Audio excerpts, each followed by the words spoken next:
welcome to Parenting Today. My name is Dibala Nea, I'm a co-pilot, Maureen Juguna, and I'm glad that you've joined us. I hope you had a lovely day. Today, the topic at hand is driving accountability for results.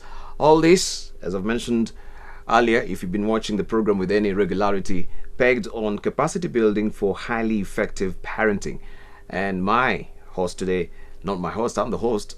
You become a co-host, Betty. Thank you. My guest today is Betty Ocheng. She's a behavioral scientist. Good to see you today.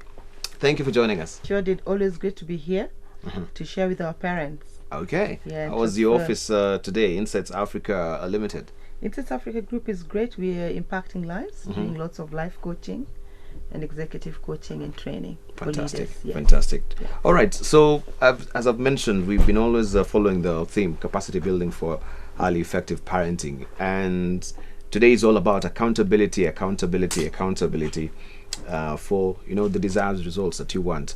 Maybe we can just begin by talking about accountability itself. When you're talking about accountability, sometimes we might think people are aware or they understand what accountability, but we'll have different nuances to accountability. From your own assessment, accountability and parenting, what do we mean?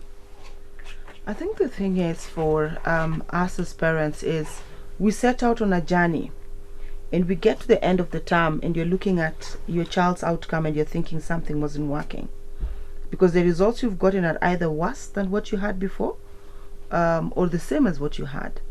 And then you realize that there was lack of accountability. A lack of accountability itself is a dysfunctionality that breeds itself in terms of how we conduct ourselves in our parent-child relationship. And this conducting ourselves has got something to do with the softer things that are going on. So one of the things is we started with building trust vulnerability. And we said when there's trust vulnerability, we are calling a spoon and not a spade and not a big spoon. We are able to come to the place where you know what the child thinks, they know what you think. And it's not that one thought is right than the other. It's just that we need all the thoughts, then we can decide a correct course of action. So we are coming from this as people who are coming from a united front.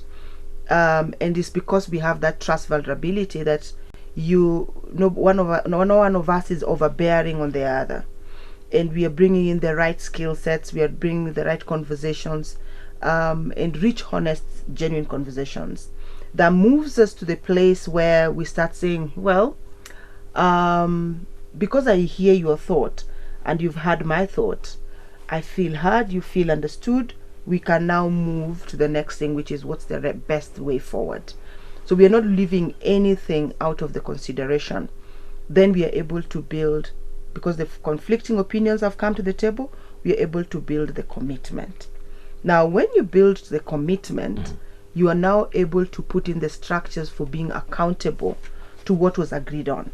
So if we agreed that your grades are going to move from 40% to 80%, because you have brought in the every thought that may have made you not get the 80, that may be the parents' contribution, the teacher's contribution, the distance to school, the timing of studying, all these things, or the upheavals that are happening in the family, everything else has been put on the table, and we are treating the child as a whole, some person.